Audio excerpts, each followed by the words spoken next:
No aniversário de 434 anos da cidade de João Pessoa, a TV Câmara homenageia a capital paraibana, contando fragmentos da história não só da Paraíba, mas do Brasil.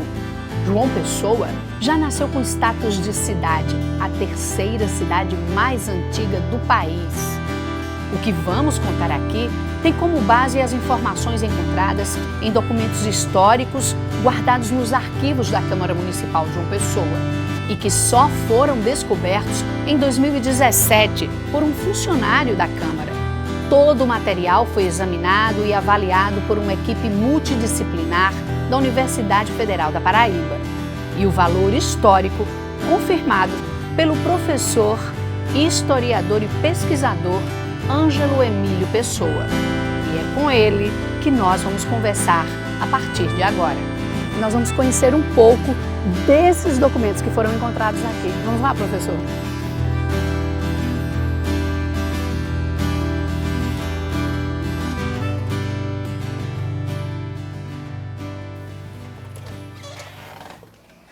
E todo esse trabalho de pesquisa, com base nesses documentos, está sendo realizada no Campus 1 da Universidade Federal da Paraíba. O professor é responsável, mas tem uma equipe imensa, não é, professor? Sim, sim. Logo que a documentação foi localizada, no primeiro momento foi transferida para a Fundação Casa de José Américo, que é nossa parceira nessa atividade, e lá foi feita a higienização e dados os primeiros procedimentos de registro preliminar do conteúdo dos documentos, porque tem uma leitura muito difícil, então você tem que ler com muita calma, manusear com muita calma. Posteriormente foi trazido aqui para o Arquivo Central da UFPB, onde vai continuar o processo de registro e vai se iniciar o processo de restauro e digitalização, né? O restauro passa por uma série de atividades técnicas, justamente para evitar que os papéis continuem degradando e eles possam ser bem conservados. E a digitalização vai viabilizar exatamente uma maior difusão, uma maior divulgação para os interessados em geral, pesquisadores, historiadores, enfim. É uma ideia realmente de difundir bastante esses documentos. João Pessoa é a cidade que já nasceu com esse título, Cidade Real Nossa Senhora das Neves. Sim.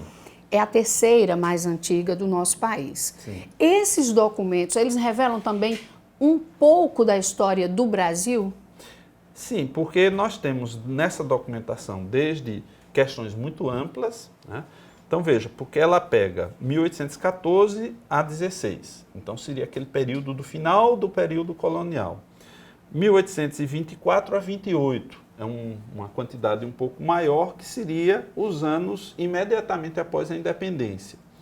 E algo do começo do século XX, 1910 a 12, são 3 pequenos fragmentos, mas de momentos muito interessantes, de mudanças no país. Brasil colonial, Brasil Império Brasil e República. Por coincidência, pega esses períodos.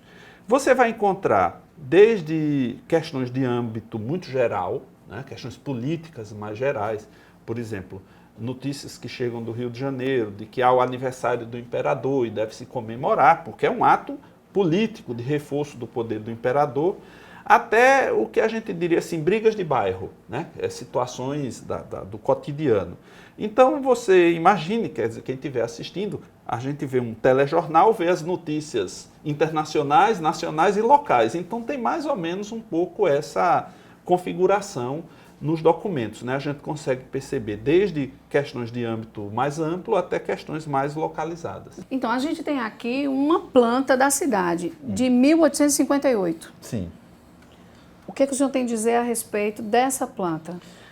A cidade de João Pessoa, que a partir de 1930, né, da década de 1930, torna-se João Pessoa e recebeu outros nomes antes, funcionava mais pelo centro da cidade, que é o que a gente conhece hoje. Sim. Parte da praia não tinha habitação, praticamente não era utilizada. Sim.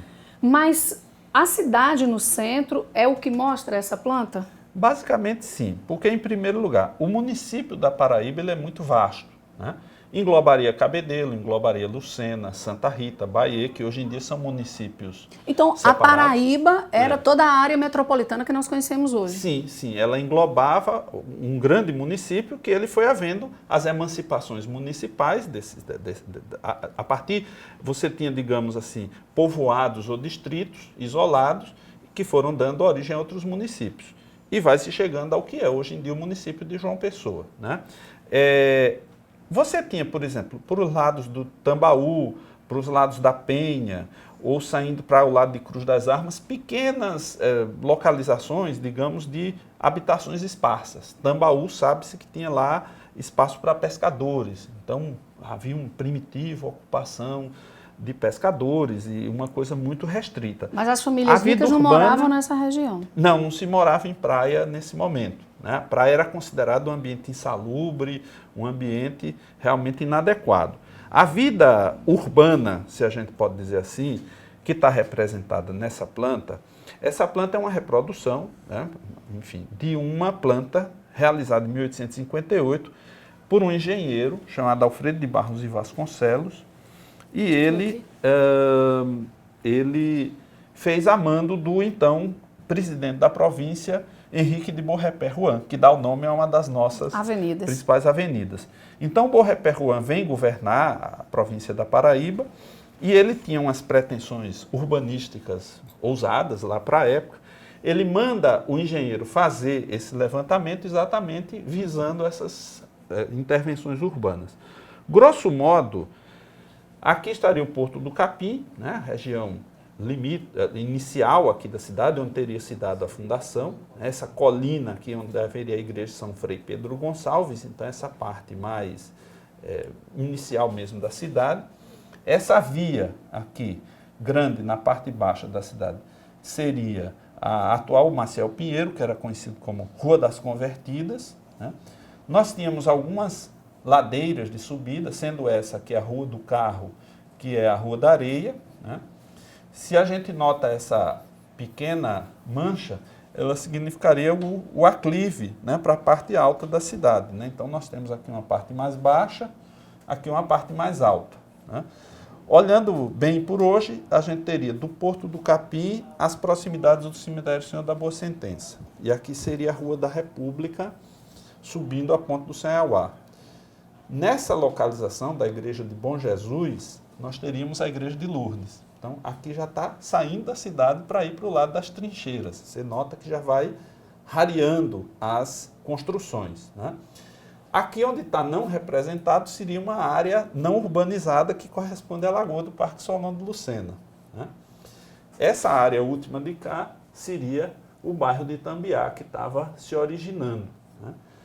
E aqui o centro, digamos assim, mais importante do ponto de vista administrativo, religioso, onde estaria o convento franciscano, o mosteiro de São Bento, o Carmo e o convento dos jesuítas, que já tinham sido expulsos, e estava o Palácio do Governo aqui. Que onde hoje é o mausoléu de João Pessoa.